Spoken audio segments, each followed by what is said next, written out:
You have to make the decision. Am I fully going to focus and do this one sole thing? Or am I just going to keep jumping around until I feel good about what I'm doing long enough to keep doing it? Can't roll like that. I'm super excited to be your educator. My name is Diana Gladney. I teach by the learn and do philosophy. So whatever it is that you just learned, go and execute on it. More relevant content is usually the answer to any issues creators today are facing. When you're thinking about creating content, either you're going to create excuses or you're going to execute. Video brings your vision to life.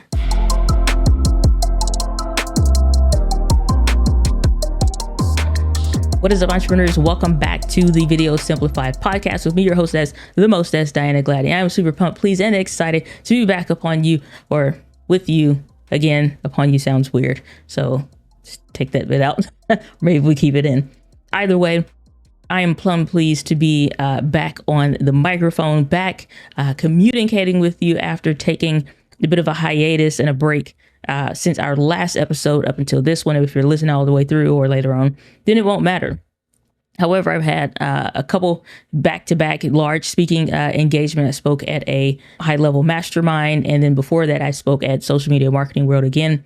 Very honored to be invited back there again for another year. Also had some great news with my health as well. I don't know if you all know this, but as I've shared, whether you're new here or not, that I have stage 4 endometriosis. That's something that I've battled for quite a long time.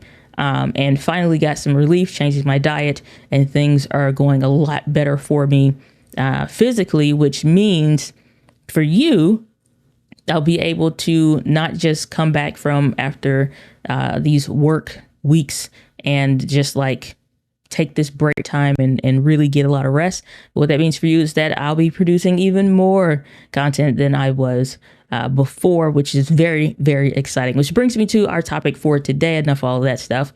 If you are thinking about AI, if you're not using it, if you've been hesitant around it, or if you jumped right in with both feet forward, you need to be aware that the landscape of video is changing, and whether you're ready for it or not, AI is going to be a part of your business, whether you choose for it to be or whether it interrupts your business. It will be an integral part of how you operate, how you proceed, how your customers perceive your business and your brand. And if you don't leverage it so that you can get better organized, have better systems, eventually be able to introduce new products or refine some of those that you already have, you have the potential to lose your customers and the market share that you may have been gaining in your particular niche or line of work that you're doing, if you're not going to be doing some of the things that we talk about in this episode, as well as some of the others to come. So I want to dive right into it. Now, when we think about the landscape of how stuff is changing, most of the time, I'm always looking at systems and efficiency. That's how my brain operates, is how I work. It's systems and efficiencies. What are some of the systems that we need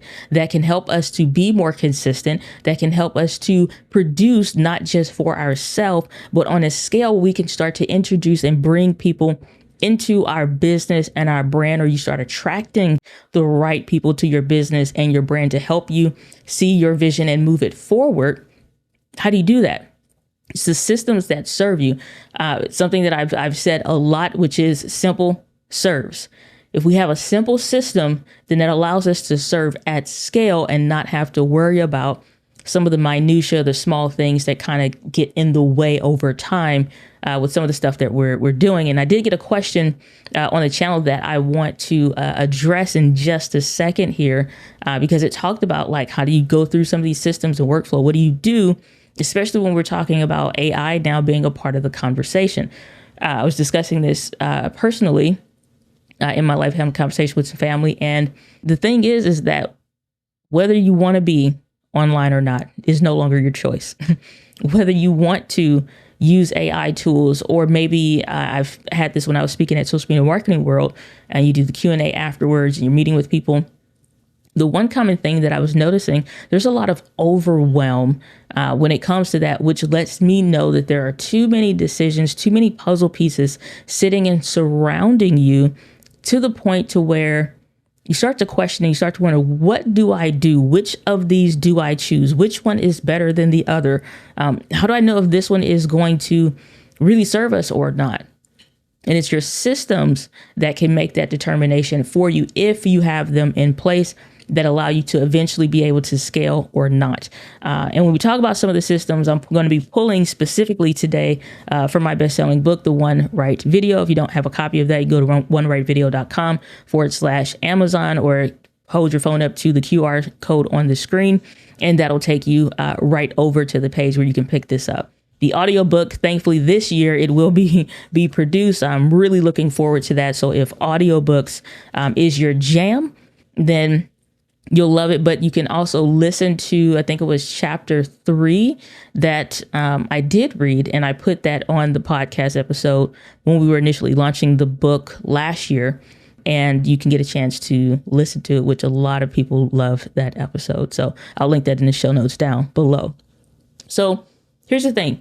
If you want to really in English, if you really want to future-proof your workflow, you have to have a workflow that's actually working. Okay. It can't flow properly if the work is muddled, stuff is all over the place. I hate for things to be all over the place. I hate for things to be not organized and systematized, because if there's a way to do it wrong, there's obviously a way to do it right. And if there's a way to do it messy, it's obviously a way to do it well. And so I want you to start focusing on the systems and not so much the tools. I am very guilty, 100% times 2. Very guilty of discussing the tech, talking about the cameras over on my main channel, which is just at Diana Gladney. And we covered the more technical aspects of the Video Simplified brand, which is all about helping you use video to bring your vision to life. That's the whole point. How can we get past all the tech stuff and start getting down to the meat and potatoes of why we bought all this stuff to begin with? So on that channel, I cover all of those things. On this channel, we start to dive into stuff like this, more strategy, business related, things like that, because there's space and time for it. And the audience tends to prefer, you guys seems to like it. So you need to focus more on the systems and the tools. That's the first point.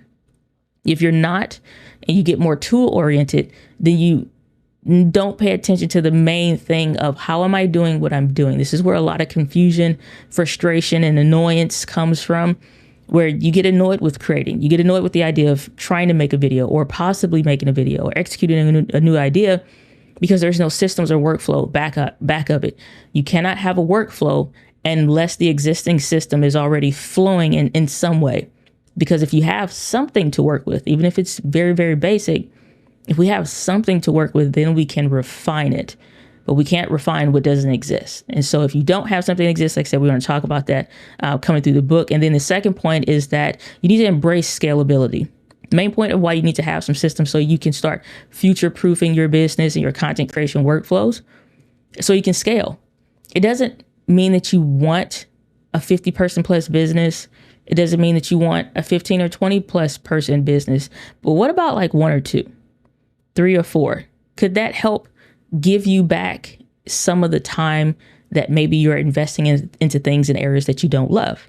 You're doing things in your business, in your content creation workflow that you just don't love. Personally, I hate making thumbnails, always have. It is not my jam. I hired somebody to be able to do that for me because I track my time.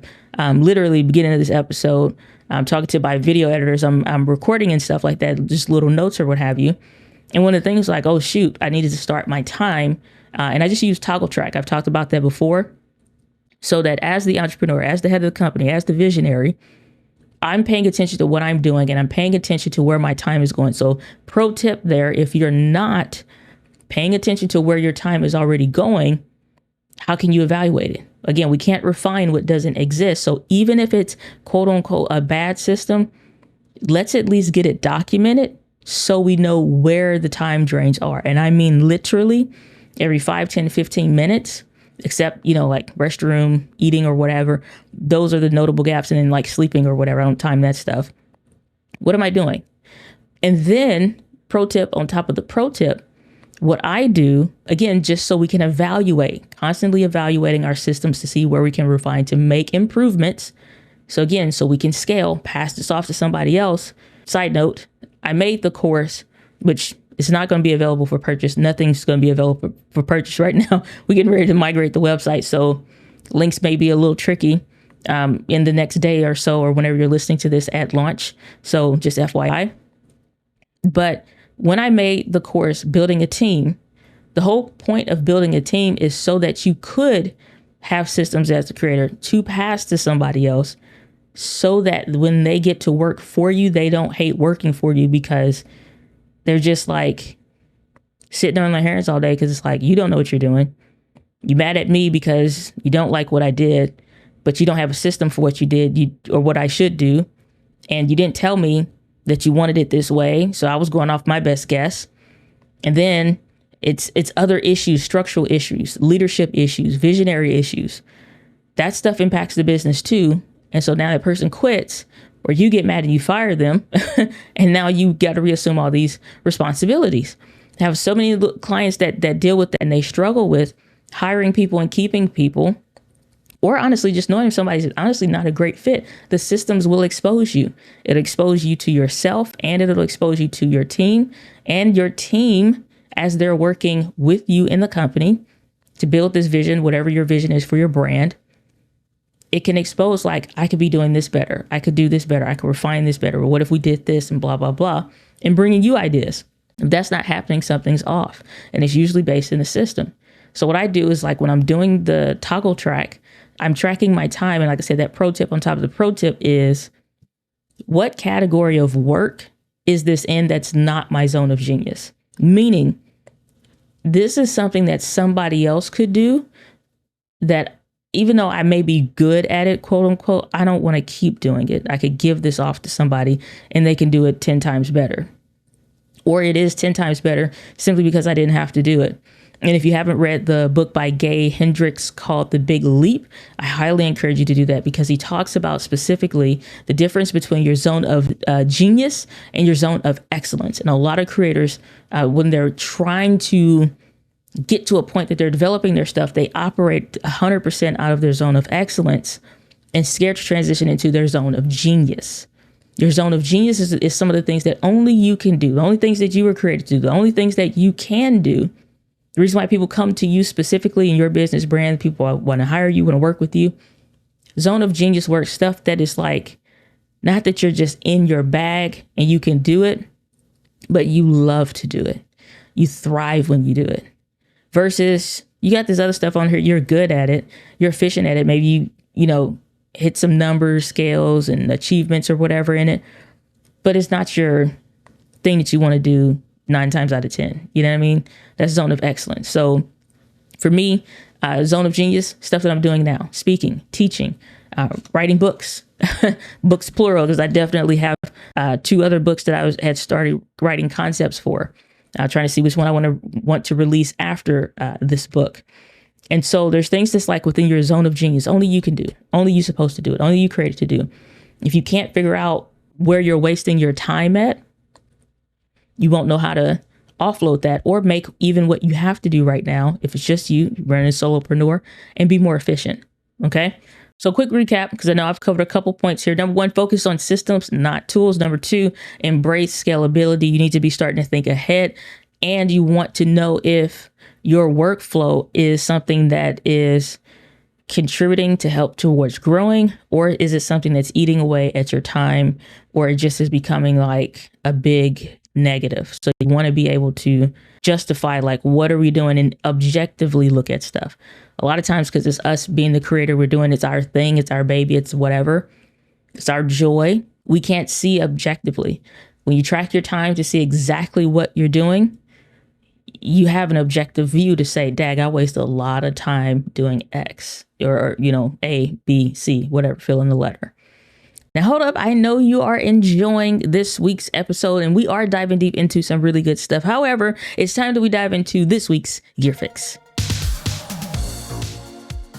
This week's Gear Fix is brought to you by Crisp.ai. We are talking about a lot of AI tools in this particular episode, and Crisp AI has been my best friend over the last several months, from spending I won't say spending, honestly, investing in things like this wonderful, my favorite now microphone, the Shure SM7 Beast, a couple years ago, along with the Rodecaster Pro 1. It does have some noise canceling type stuff built into it, technology. It's amazing. I have the Rodecaster Pro 2. That's amazing. But just wanting to recover and recapture more of my desk size, we went down to the Vocaster 2, and that's been a dream. But it doesn't have the background noise removal in what we're doing. And we still had to add stuff in editing when we were using Final Cut Pro and their voice isolation tool. And we couldn't always get everything, especially like the planes and jets flying over. But with Crisp AI, it's made it possible so that we don't have to use any of that stuff. I can use the Vocaster. I've done this even specifically out of town when we had a really, really, really loud furnace and it just was messing up for the event. And I was thinking, I'm like, I think Crisp AI can help deal with that. And it did. So not only does it help with the home office and, having the air conditioner or the heat on, you may have a camera fan now on the back of your camera or what have you. You may have kids in the other room, whatever it is you may have. Like they were cutting grass earlier. You couldn't hear a thing. I've tested it, tried it. Space heaters, it doesn't matter. Crisp AI helps you to continue to sound crisp, removes all the background noise. And yes, it does use AI. And it has been a dream, absolute dream working with the service. I know I'm gushing over it, but I'm giving praise where praise is due. Because this is not just like another AI quote unquote audio tool. This is one I think every creator needs in their arsenal. That's why I qualified for this week's Gear Fix. So if you want to check it out, go ahead and go to Diana.link/crisp, and it is spelled KRISP for the name is just crisp. So Diana.link/crips. Diana.link/crisp KRISP. I guess it could be Crips if you just switch some letters around, but neither here nor there. Check it out. Even if you have a relatively quiet environment, just imagine how much better it could be a listening experience for your audience, that no matter what happens, you don't have to spend so much time, quote unquote, cleaning it up in post. So check it out, Diana.link/Chris. But let's jump back into this week's episode because it is some gems in that thing. So the next thing is stay agile and experiment, which means be flexible. Try different things, but don't make huge leaps. Make small micro changes. You consistently make small micro changes and adjustments. At the end of the year, you'll be someplace completely different than where you were originally set. It's the same thing that they talk about in like boating or what have you. Like I can't think of the exact phrasing, but it's in regards to drifting. So I'll say the drift factor, for lack of a better phrase. You start here. You're supposed to go in a straight line to point A to B. However, somewhere in your journey, you make a small alteration and you just turn just slightly. Now you're on a whole different trajectory. Your plan and where you're going to end up at is someplace totally different. So you want to be in a position where, again, you stay agile or flexible and you experiment, but small changes, because it can, at the end of things, like I was just saying, like the drift factor, a small tweak over time consistently done can produce big results. A lot of creators get lost in the sauce because they just jump from one big thing, do that for 30 to 60 days, jump to another big thing, do that for 30 to 60 days, jump, and it's like, ain't nothing working because you're not doing any one thing consistently. You have to make the decision. Am I fully going to focus and do this one sole thing? Or am I just going to keep jumping around until I feel good about what I'm doing long enough to keep doing it? Can't roll like that. So let's talk about getting into some structures. We talked a lot about systems, talked about trajectories, talked about all these different things, talked about tracking your time. Great. Let's get into what the actual folder structure would look like. We got a question. I want to be organized, but I'm not. Could you address organization of files and workflow? I know there are videos out there about this, and yes, I've watched them. I'm completely self-taught, and most of these videos assume a baseline of terminology and understanding I just don't possess. Really appreciate it. And this is coming in from episode 126, the missing element in your 2024 video content strategy. I was talking about native B-roll. So this is a great question. Would love to answer that. And again, I'm coming out of my book, The One Right Video. If you have the print version, it's on page 182. It's in the chapter of The Secret of Hiring a Dope Video Editor. And again, we can't focus on scalability if we don't have our stuff together. We can't hand off trash and expect them to come up with the systems, teach us what to do or how to That's not their job. They came to edit. They came to be your VA. They came to be your thumbnail editor. They came to be your account. They didn't come to take your mess like that. We can't do that. We got to be about business. Okay. So here's the folder structure layout that I gave. And this is something that you can do now. Change some things. And once you create a habit for it, then it's like you can teach this to whomever you bring onto your team, and it just becomes an adoption and system in the company. So this is what the folder structure looks like. I'm just going to run through this really quickly. You create one main folder that's called your creator brand assets. This is stuff that has your colors for your brand. If you have any logos, badges, or something like that, you put it there. If there's a certain kind of font, even if it's a Google font that's free, it's available anywhere, or from dufffonts.com or what have you.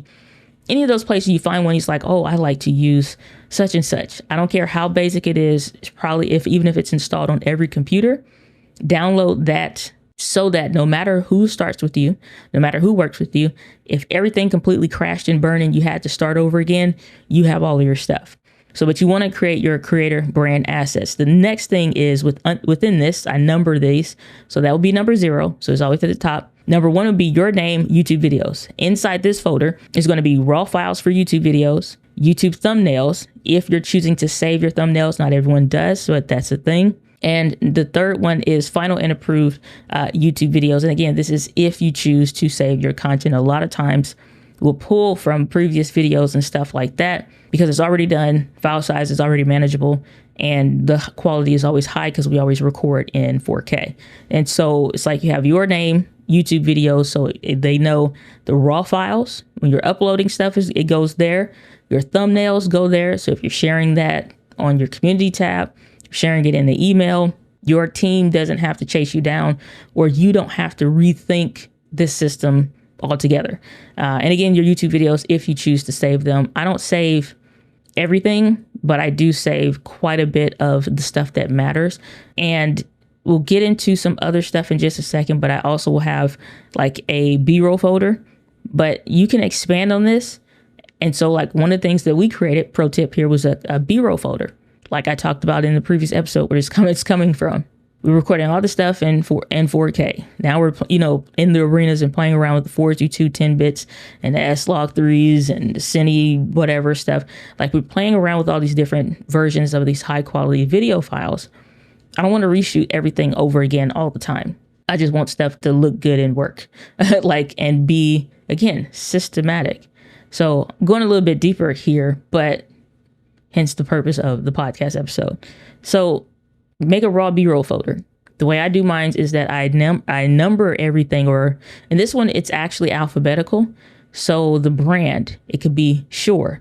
It could be Samsung. It could be Sony. It could be all these different ones, whatever the case is. We're naming stuff based on that. There's one in there called Diana Actions. This one is based on me, or it's called Diana Gladney. And that one may be things that I'm doing if I'm recording. So we need an example of me recording, me doing a podcast, me on stage, me holding my book, me doing a bunch of stuff, me interacting with people. So at any time, we can always reference those B-roll clips specifically of me even. And as you're acquiring this stuff, we're filing it away. Start working with a new brand. New brand comes to the scene, like, for example, Logitech or something. We, haven't worked with them previously. Let's say they become a brand partner.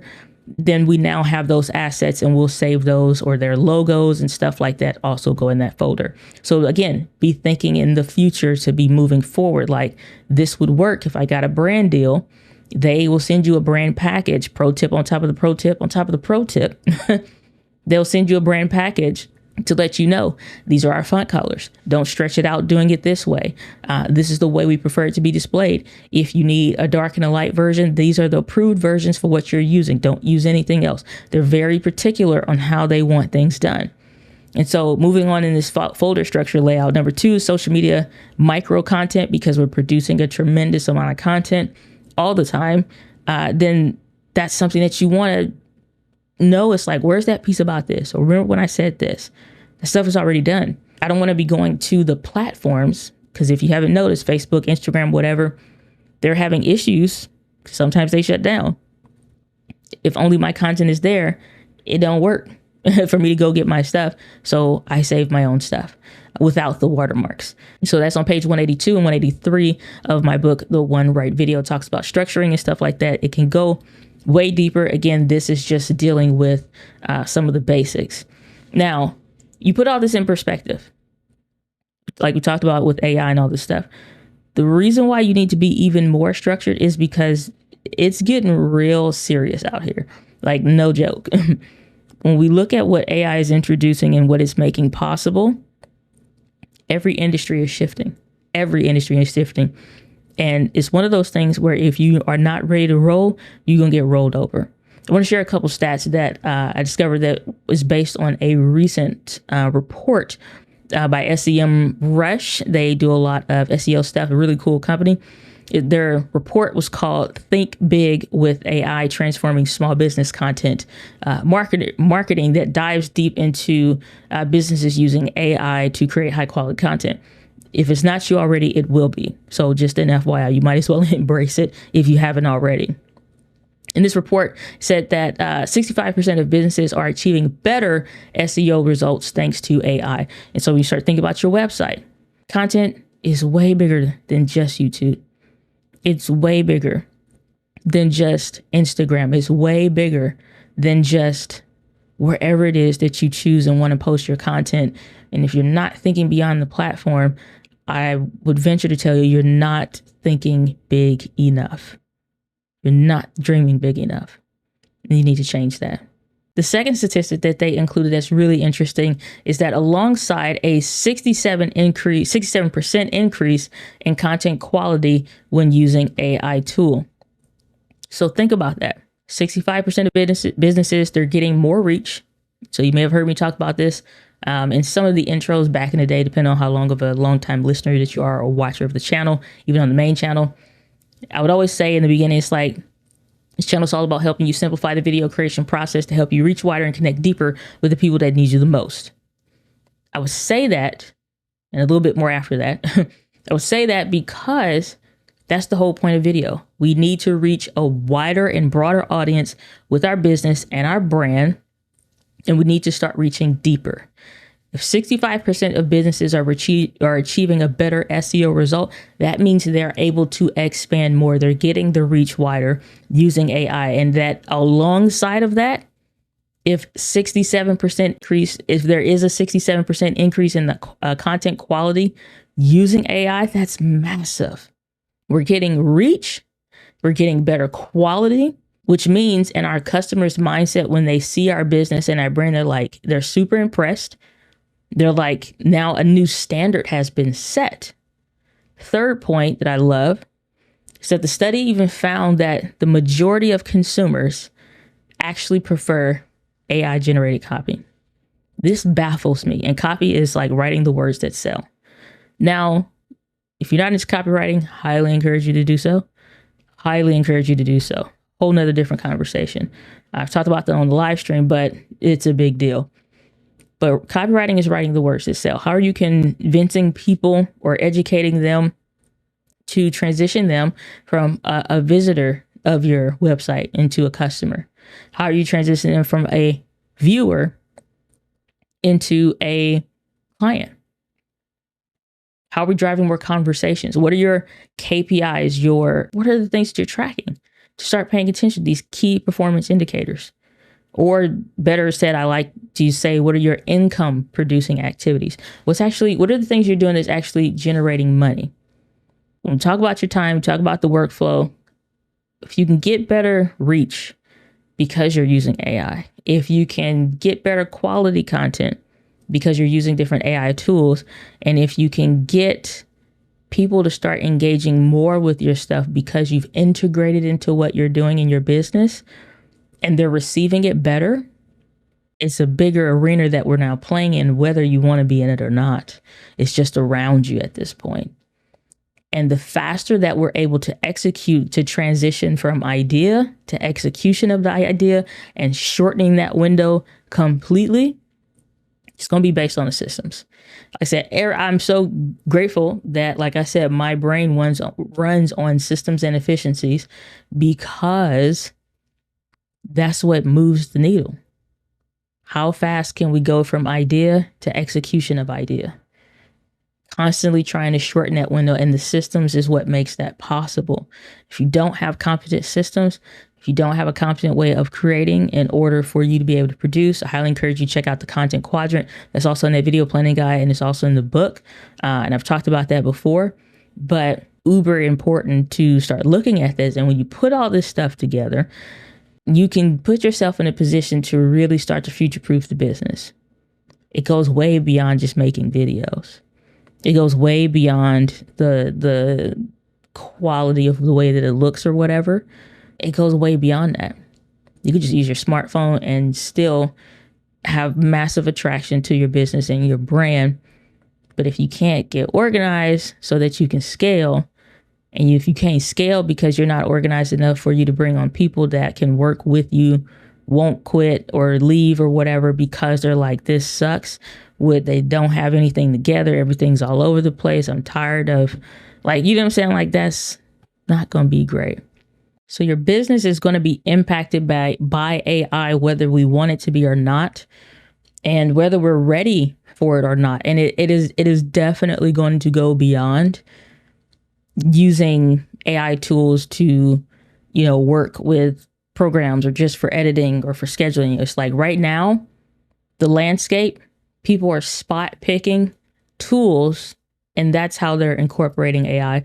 It's really time to rethink this whole structure from a fundamental level and really start to reincorporate this into the brand as a whole. Every area of your business, every area of anything that anybody that works for you, that's in the business, whether it's clients that you're working with you in what you're doing, or like I said, even your team is working alongside of you to help you accomplish the vision of how you best serve your customers and your clients. Everybody in their own specific role. I talked about this at Social Media Marketing World. Everyone in their own specific area and niche in the business, they too also need to be focusing on how can I better improve what I'm doing and using AI, because it's going to be a factor. It's going to speed up the time.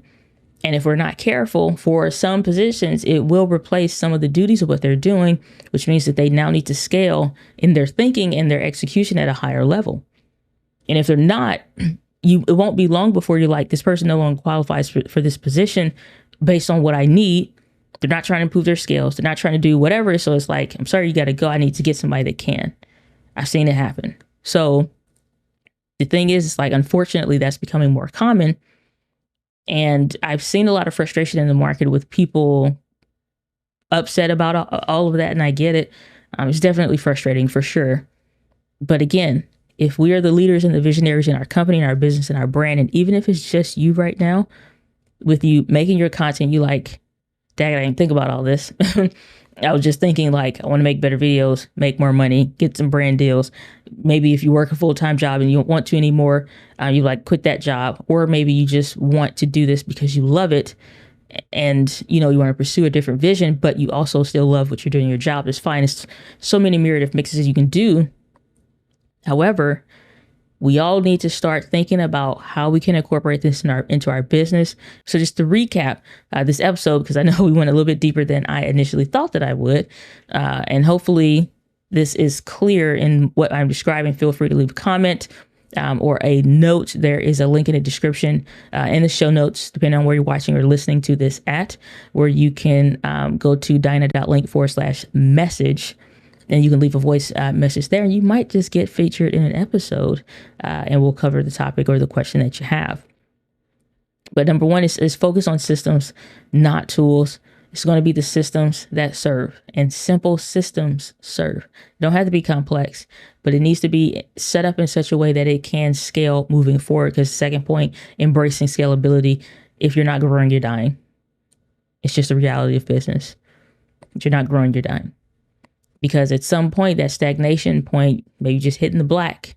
Banking wise, you may be in a red, in a negative, get to black, then get to green. Hovering in the black is not great, because it's very easy to hit that chunk and go down. But just the right amount of effort, the right amount of adjustments for your trajectory can help you start to get above the black. And then number 3, stay agile and experiment, which means staying flexible, being open to change, be open to having your vision adjusted some.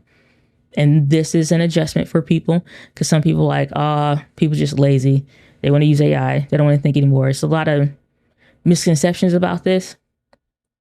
This is arguably one of the biggest shifts that we've had in a very long time.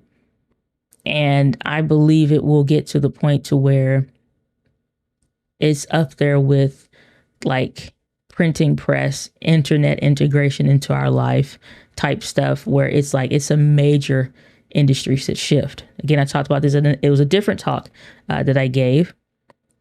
And I was discussing how the iPhone completely disrupted a lot of industries initially, from the music to the organizations, PDAs, all that stuff. Industry disruptor. We now have not an industry disruptor. We have an industry shifter. And it's going to shift and adjust whether we're ready or not. And getting your systems and tools and stuff ready to go is how you do that. But that's where I'm going to leave it for this week's episode. If you love what you heard, make sure you leave a rating or review in iTunes, Apple Podcasts, whatever they want to call it these days, Spotify, wherever you choose to listen. If you you've been listening to these episodes for a while, and you never left a review, or it's been a couple years since you left a review, you can leave another one. Okay, leave it. You can leave another one. All right. We appreciate it. It'll help get this show out to more people, and we definitely going to do a much better job of promoting this podcast this year. But that's where I'm going to leave it for this week's episode. And as I love to end all of my episodes, the winds of life blows on us all, but it is how you set your sails. So set your sails accordingly. With that, guys, live with passion. I'll see you on the next episode of the Video Simplified podcast. Take care.